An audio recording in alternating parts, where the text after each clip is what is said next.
sore, Ibu, Bapak, Saudara terkasih dalam Tuhan.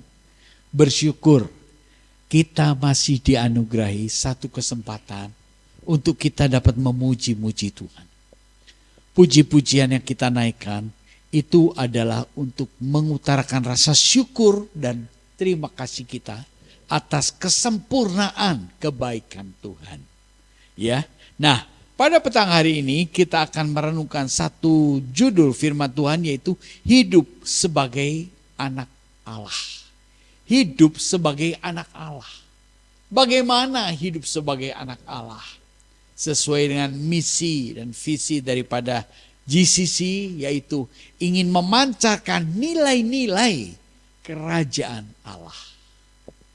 Bagaimana kita dapat memancarkan nilai-nilai kerajaan Allah? Hiduplah, berpikirlah, bertutur katalah, berperilakulah sebagai anak-anak Allah. Ini menjadi satu tantangan bagi kita semua. Sehingga kita tidak hanya simbol sebagai anak Allah, tapi tanpa menyatakan kuasa dan kasih Allah yang begitu besar. Kalau kita lihat tanda-tanda zaman, banyak orang mengkhawatirkan dan memang perlu menjadi satu perenungan peringatan di mana peperangan mulai lagi terjadi. Orang berharap supaya henti, peperangan segera berhenti. Tetapi kita tidak tahu, mungkin ini merupakan satu awal peperangan yang akan berlanjut sebagai perang dunia ketiga. Karena tanda-tanda kedatangan Tuhan sudah sangat dekat. Nah, bagaimana sikap kita sebagai anak-anak Tuhan? Mari kita renungkan ya.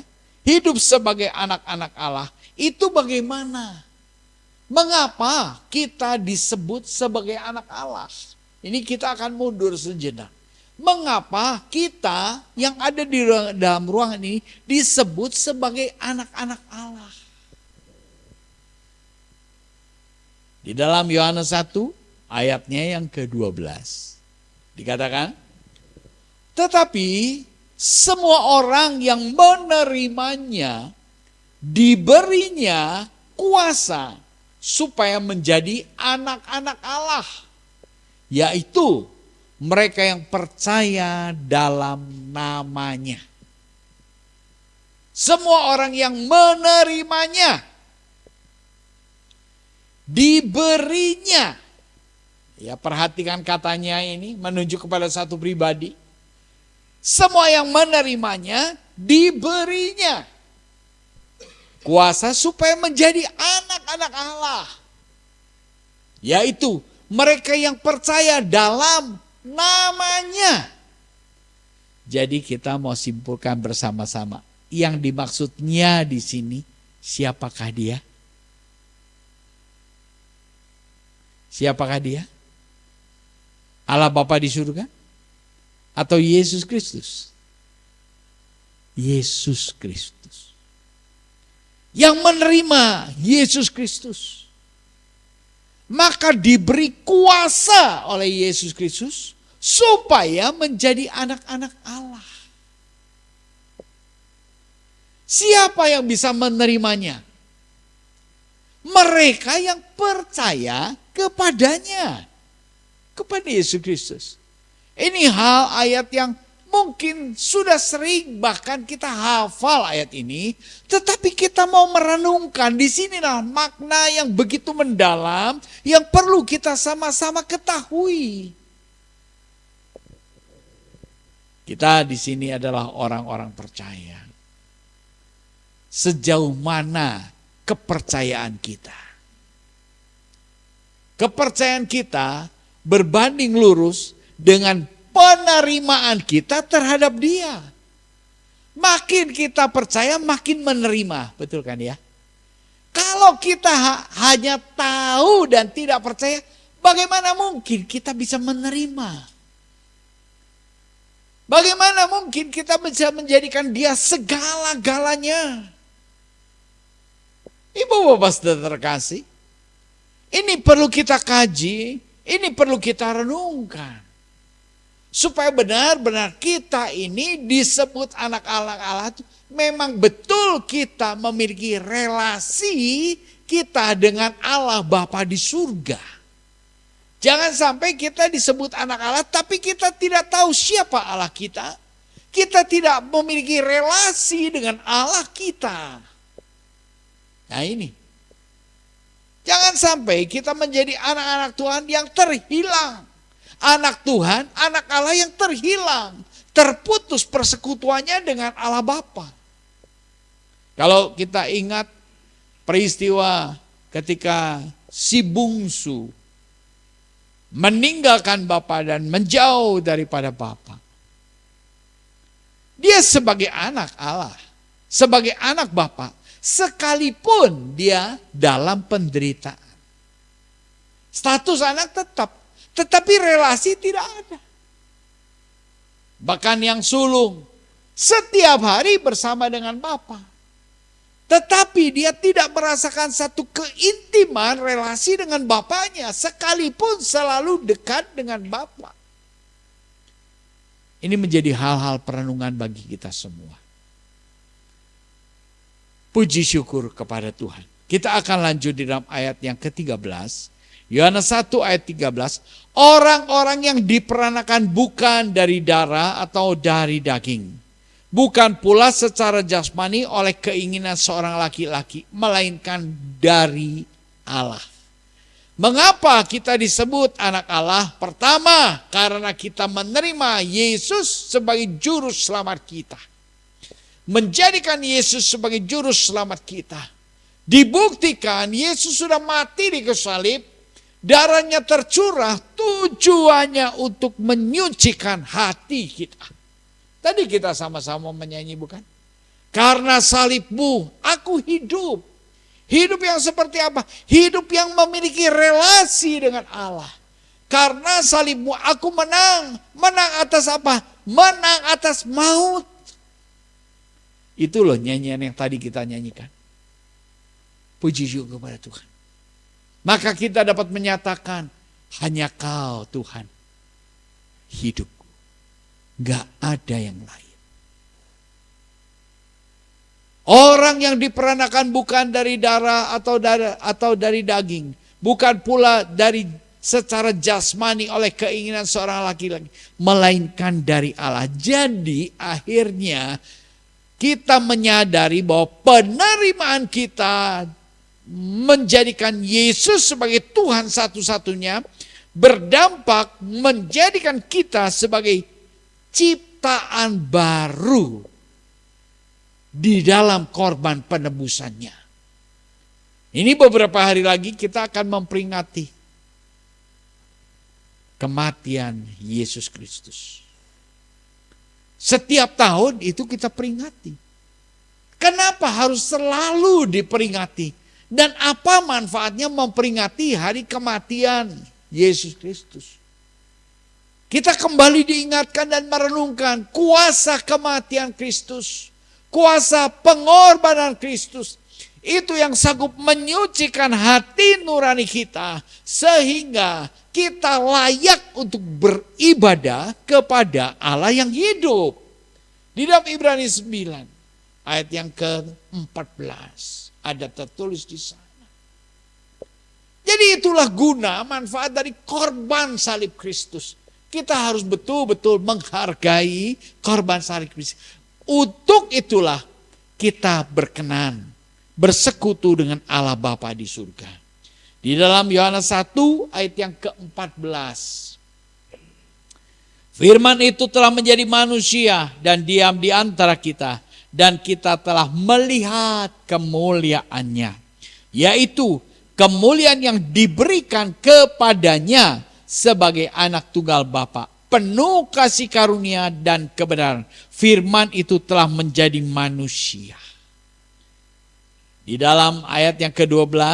Yaitu mereka yang percaya dalam namanya. Dalam nama Yesus Kristus. Yang juga sudah menjelma menjadi manusia. Yesus Kristus menjelma menjadi manusia. Dan Yohanes menuliskan firman itu telah menjadi manusia dan ada di antara kita. Ini yang menuntun kita memberikan satu pemahaman, sekalipun kita tidak hidup sejaman dengan Yesus hidup. Itu Yesus hidup di bumi ini 2000 tahun yang lalu. Tetapi kita hidup di masa kini. Bagaimana kita dapat melihat kemuliaan Yesus Kristus? Melalui firman. Melalui firman. Maka Rasul Paulus dia katakan, iman timbul dari mendengar akan firman Kristus. Nah, itulah iman yang menyelamatkan.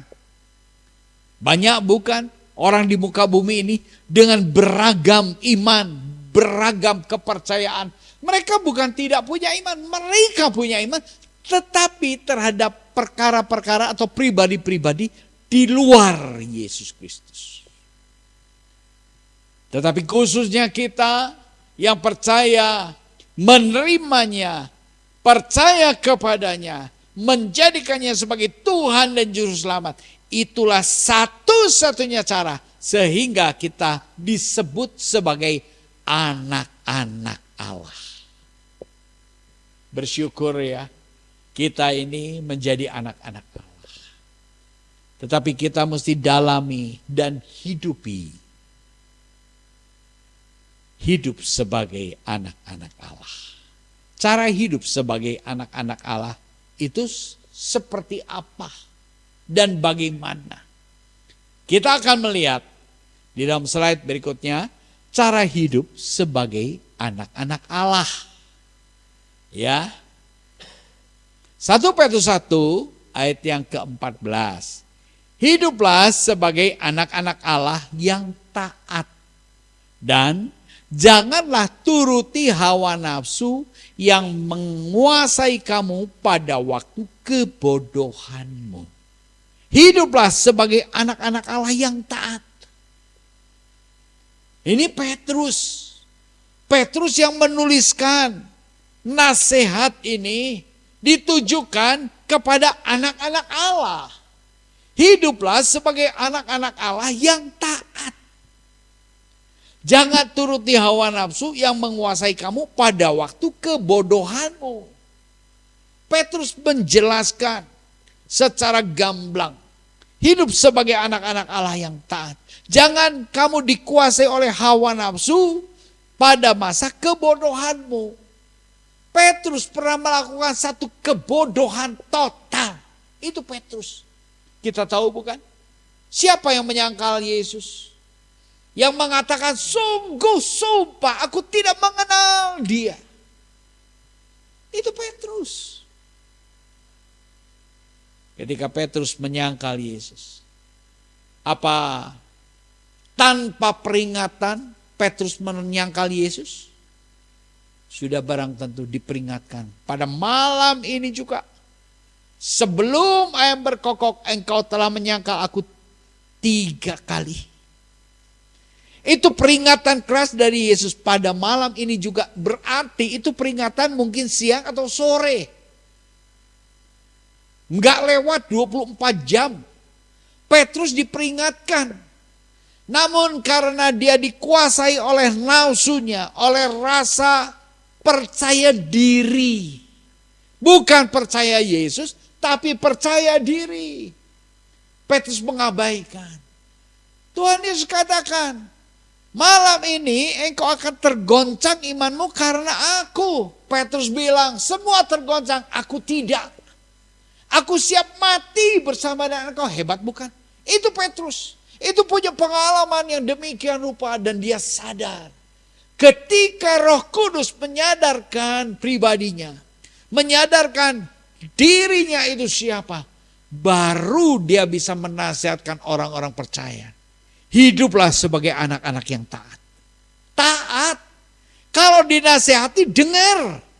Nah, itu sebab aku pernah mengalami. Tuhan sang guru menasihati aku, tapi aku abaikan nasihatnya. Akhirnya apa? Aku menyangkal. Itu pengalaman Petrus. Dari sebab itu, ketika kita belajar mengabaikan kebenaran firman Tuhan, sebentar kita akan menjadi orang pengkhianat. Kita mudah melupakan Tuhan, kita mudah mengkhianati Tuhan. Kita harus jaga.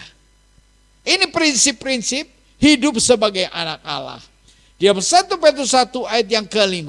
Tetapi hendaklah kamu menjadi kudus di dalam seluruh hidupmu. Sama seperti Dia yang kudus yang telah memanggil kamu. Hendaklah kamu kudus, menjadi kudus di dalam seluruh hidup. Puji syukur kepada Tuhan. Bisa enggak kita anak-anak Allah hidup dalam kekudusan? Banyak sekali orang katakan, mana mungkin bisa. Kalau mereka yang mengatakan mana mungkin bisa, itu kemungkinan orang itu tidak serius menjadi pengikut Kristus. Mereka mau hidup di dalam ambang abu-abu. Gak berani katakan ya atau tidak. Ibu bapak saudara kasih, Petrus menasihkan hendaklah kamu menjadi kudus dalam seluruh hidupmu. Ini peringatan dari seorang berdosa yang diselamatkan, yang diubahkan hidupnya dan dipimpin oleh Roh Kudus. Dia berani berkata, hendaklah kamu menjadi kudus dalam seluruh hidupmu. Bukan sebagian hidupmu, tapi seluruh hidupmu. Inilah cara bagaimana kita dapat memancarkan nilai-nilai kerajaan Allah. Puji syukur kepada Tuhan. Hidup dalam kekudusan. Memang untuk kudus itu bukan karena kuat dan gagah kita. Tetapi karena salib Kristus. Karena darah Kristus yang mengalir. Yang menyucikan hati nurani kita. Itulah karya salib Kristus yang tadi sama-sama kita nyanyikan. Nanti sebentar hari Jumat kita memperingati hari kematian Kristus. Kita tahu jawabnya, mengapa Kristus harus mati? Apakah sebagai satu bentuk kekalahan? Tidak. Kristus mati tujuannya untuk menebus kita. Sangat disayangkan orang seperti Yesus Kristus hidupnya singkat hanya 33 tahun lebih sedikit. Saya bersyukur umur saya 65 tahun. Lebih dari usianya Yesus Kristus. Tetapi kenapa Yesus kok begitu pendek usianya?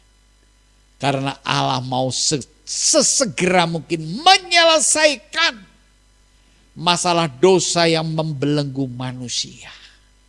Jadi dia relakan anaknya. Walaupun umurnya pendek.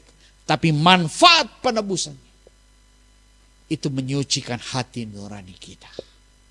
Puji syukur kepada Tuhan.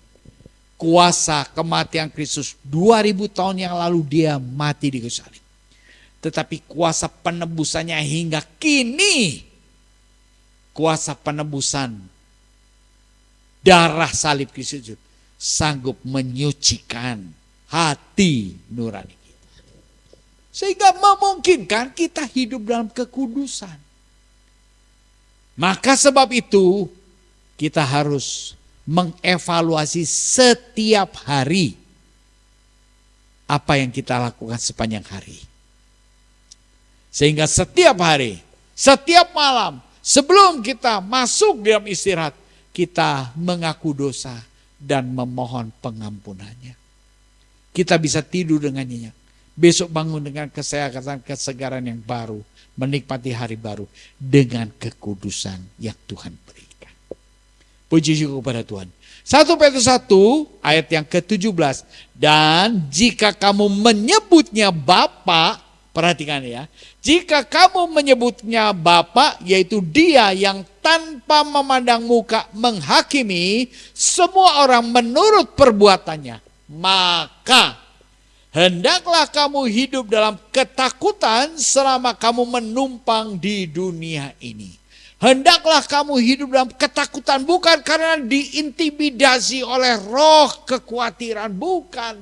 Tetapi kita yang dimaksudkan oleh Petrus itu takut kehilangan anugerah yang Tuhan sudah berikan. Takut kehilangan dan mengecewakan Bapa yang sudah mengasihi kita melalui penebusan korban salib Kristus. Nah, ini yang harus kita perhatikan. Orang yang relasinya antara anak dengan Bapa itu begitu intim, maka anak itu takut mengecewakan hati orang tua. Takut mendukacitakan hati orang. Nah, ketakutan seperti ini yang harus kita miliki, seperti yang Petrus utarakan. Hendaklah kamu dalam ketakutan selama kamu menumpang di dunia ini. Kembali kita diingatkan, hidup dalam dunia ini sementara, hidup dalam dunia ini menumpang. Apapun yang menghadang di hadapan kita, memang menggelisahkan, memang mengkhawatirkan. Perangnya jauh di Timur Tengah. Dampaknya sudah berdampak ke sini.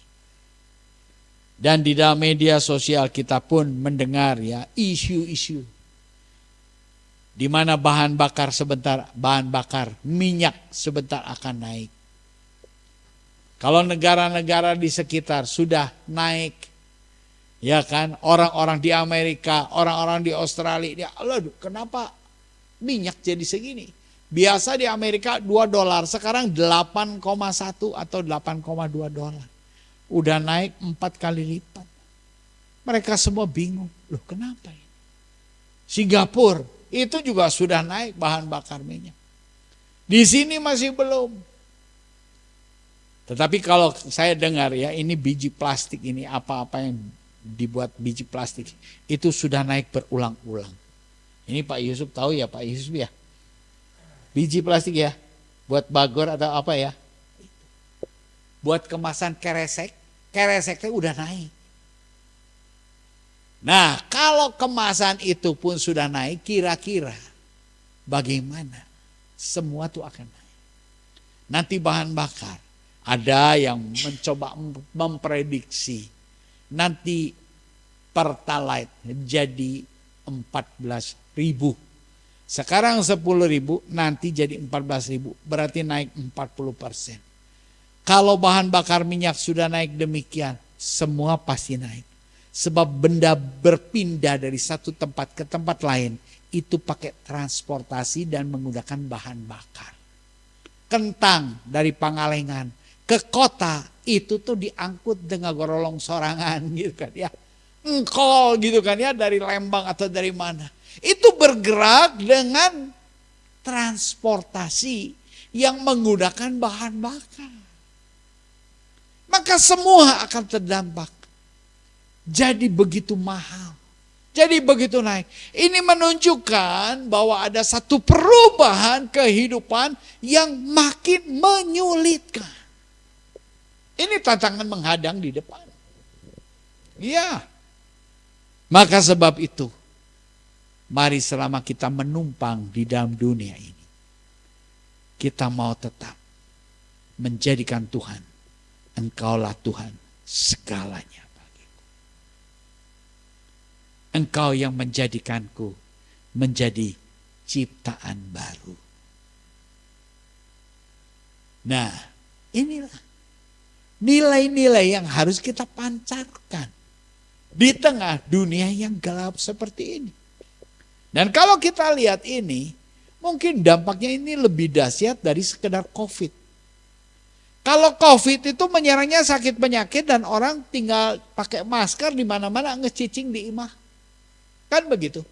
5 tahun COVID ini perubahan terjadi, gaya hidup semua berubah. Sampai ibadah pun online, betul kan ya? Itu COVID. Lalu bagaimana dengan perang yang seperti saat ini sedang melanda? Kesulitan yang menghadang. Saya pikir ini akan lebih dahsyat daripada COVID. Orang boleh pergi, tetapi dia mikir, kumaha ya bensin, kumaha ya itu nah, kumaha, dan terlalu banyak kumaha. Betul, kebayang sama saya. Bagaimana ini? Betapa menyulitkan.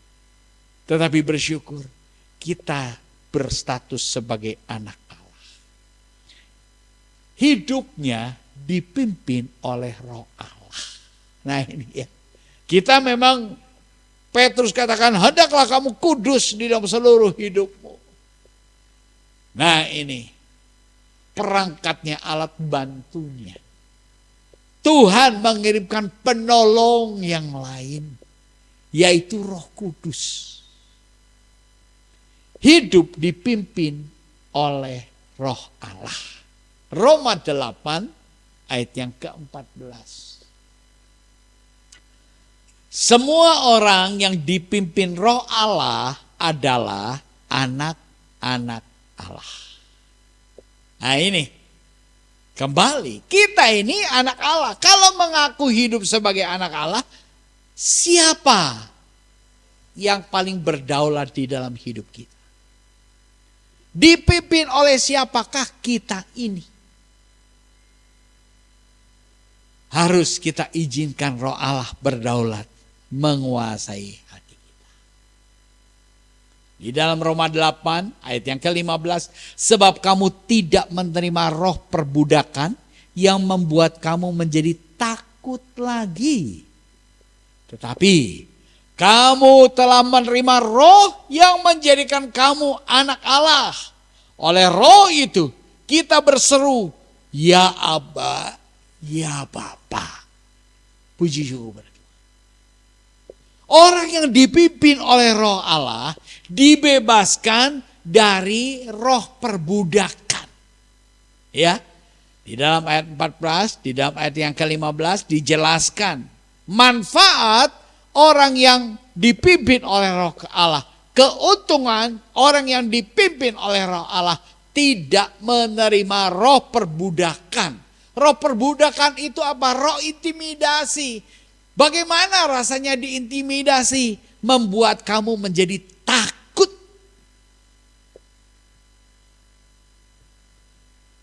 Banyak bukan?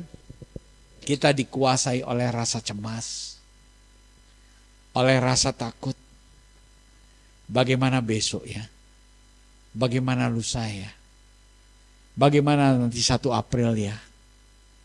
Kan kita semua punya gadget yang bisa melihat, berselancar, mencari segala informasi dari penjuru dunia manapun melalui internet. Itu semua berita seringkali menggentarkan hati kita. Nah, apakah kita sekarang diintimidasi oleh rasa itu? Ibu bapak saudara kasih, anak-anak Allah dibebaskan dari intimidasi perbudakan, roh perbudakan, yaitu roh ketakutan. Terlalu banyak orang punya rasa takut sehingga dia mengalami kelemahan tubuh yang luar biasa, mengalami kemerosotan fisik yang luar biasa. Betul. Ketika kita takut, ketika kita cemas, segala kerasa.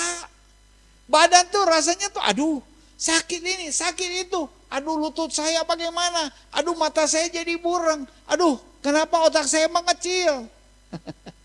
Kan begitu ya. Itu ciri-ciri penuaan. Jadi otaknya koclak gitu, koclak. Karena mengecil. Ternyata kenapa otak cepat mengecil dan menyusut? Karena tara dipakai. Coba kalau kita dipakai buat mikir. Ya si Cak Lontong juga kan. Ya saya suka itu, senang itu Cak Lontong itu. Kalau komedi itu kan mikir gitu kan ya. Ya memang orang tuh harus berpikir. Alangkah dahsyatnya kalau kita berpikir dengan hikmat roh Allah. Dahsyat. Betul-betul dahsyat. Jangan mikir dengan kekuatan akal budi kita sendiri. Stres. Ini cara supaya kita tuh betul-betul terbebas dari roh perbudakan. Jangan lagi kita diperbudak oleh roh ketakutan. Dikatakan, tetapi kamu telah menerima roh yang menjadikan kamu anak Allah. Kita dimeterai oleh roh Allah untuk dipastikan kita ini milik Allah, kita ini anak Allah. Hei orang-orang percaya, Adakah tanda meterai anak Roh Kudus itu? Bukan berarti orang Roh Kudus karena kursus. Ada ya orang Roh Kudus karena kursus belajar bahasa roh. Tetapi Paulus dia katakan, kamu telah menerima roh yang menjadikan kamu anak Allah. Oleh roh itu, oleh dorongan roh itu, oleh keberanian roh itu, kita dapat berseru, ya Aba, ya Bapa. Amin. Ini anugerah.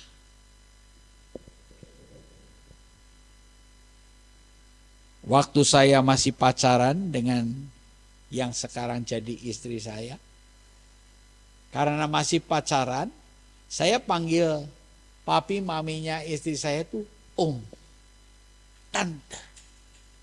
Tetapi setelah saya menikah, rubah panggilan itu menjadi papi dan mami. Dan rasanya nggak kagok lagi. Kenapa?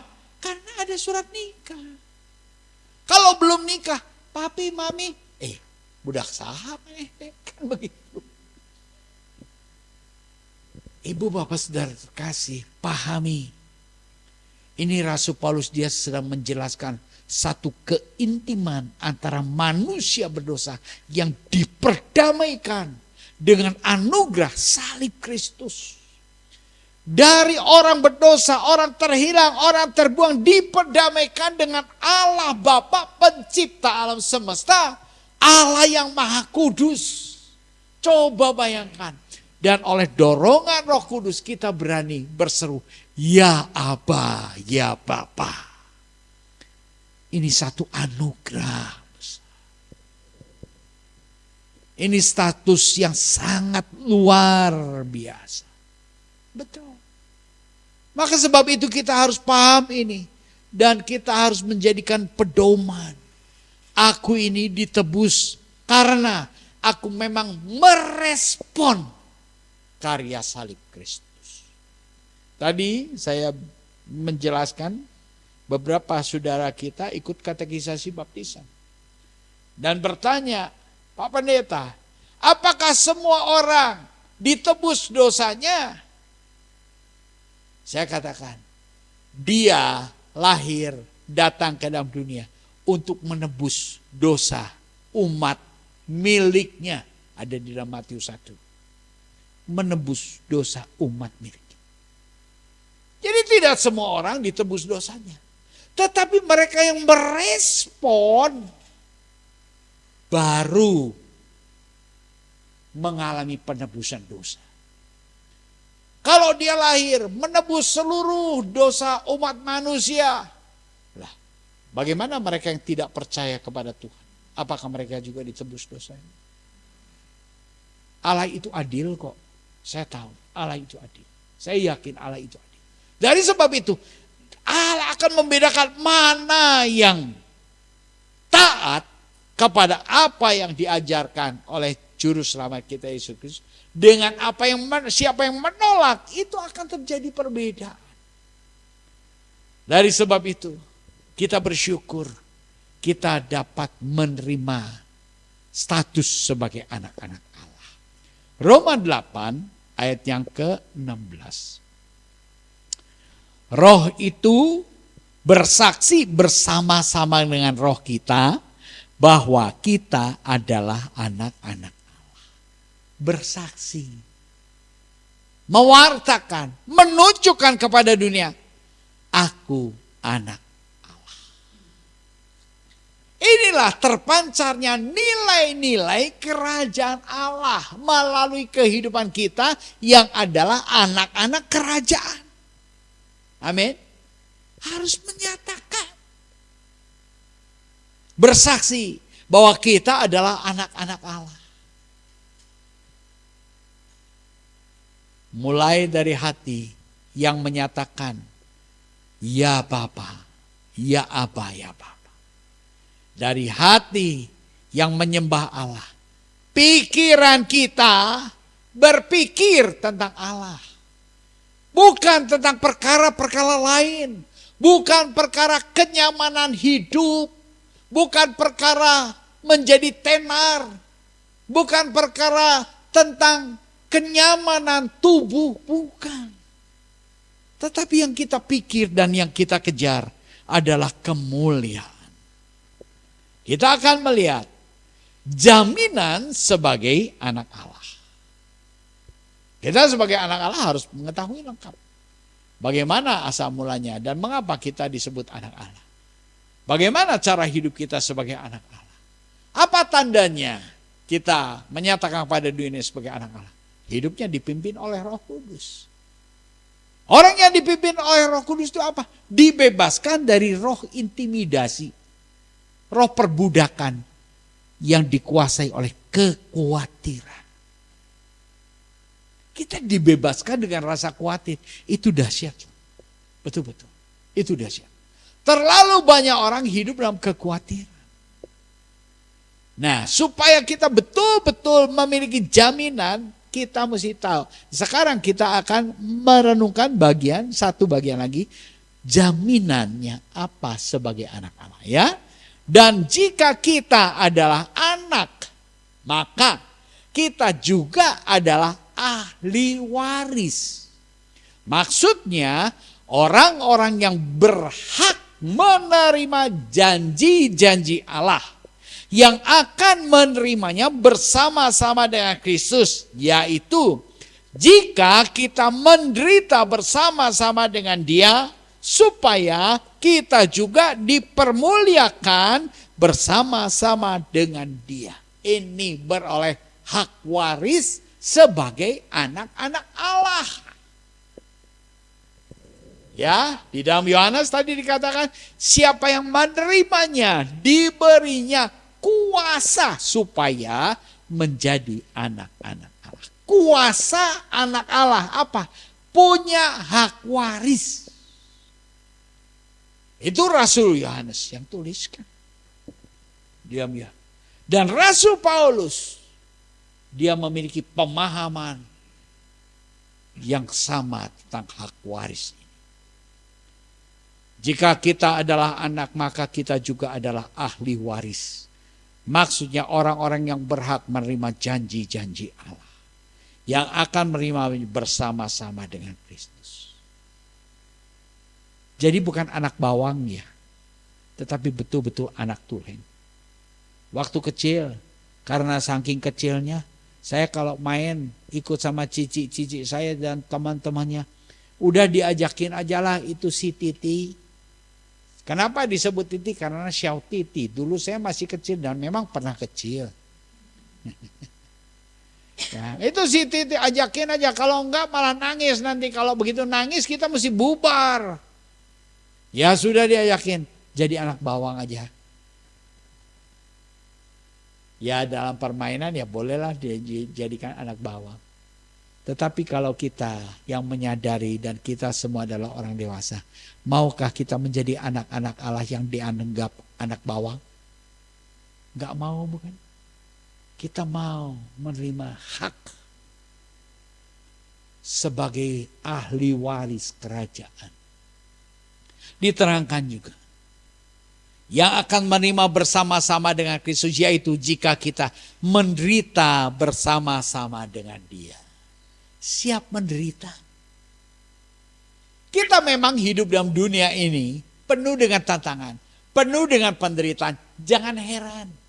Betul-betul jangan heran. Tuhan Yesus katakan, barang siapa yang mau mengikut aku, dia harus menyangkal diri. Pikul salib, ikut aku. Kan begitu ya. Jadi mengikut Kristus pun pakai syarat. Jangan kita pikir tanpa syarat, harus mengikuti syarat. Menyangkal diri. Apa itu menyangkal diri? Berkata tidak terhadap apa yang diinginkan, kenyamanan tubuh. Berkata tidak terhadap keinginan daging, keinginan hawa nafsu. Kita berkata tidak. Nah itulah menyangkal. Menyangkal diri. Itulah penderitaan. Bersama-sama dengan Dia. Yesus membuktikan penyangkalan dirinya saat doa di Getsemani. Ya Bapa, jikalau boleh, cawan ini lalu daripadaku. Itu keinginan. Aku gak mau cawan ini lalu. Tetapi bukan kehendakku, melainkan biarlah kehendakmu yang jadi. Itu doa penyangkalan diri. Itu doa yang mengakui kedaulatan Allah di atas segala-galanya. Nah inilah Yesus menyangkal diri sampai dia mati di kayu salib. Di dalam ayat yang ke-18, Roma 8 ayat yang ke-18, sebab aku yakin, Paulus, aku yakin bahwa penderitaan zaman sekarang tidak dapat dibandingkan dengan kemuliaan yang akan dinyatakan kepada kita. Ini keyakinan. Keyakinan Rasul Paulus, makanya dia siap menderita. Melayani Injil dalam penderitaan. Kapal karam, dianiaya, di penjara, keluar masuk penjara. Wah, Paulus siap menanggung segala kesakitan itu. Karena dia tahu penderitaan yang dialami di bumi tidak dapat dibandingkan dengan kemuliaan kekal. Warisan kita itu warisan kekal. Maka jangan kita seperti Esau. Lapar beteng ya udah hak kesulungan ditukar sama sempiring mangkok kacang merah. Itu untuk kenyamanan lidah. Ngageleser kali geunah, nepi dia penyakit. Kan begitu ya. Banyak harus juga menyangkal diri dengan lidah ini. Puji syukur kepada Tuhan. Sebab aku yakin penderitaan zaman sekarang tidak dapat dibandingkan dengan kemuliaan yang akan dinyatakan kepada kita. Kita memang diperhadapkan dengan penderitaan. Hari ke depan ini menunjukkan satu penderitaan yang makin begitu berat.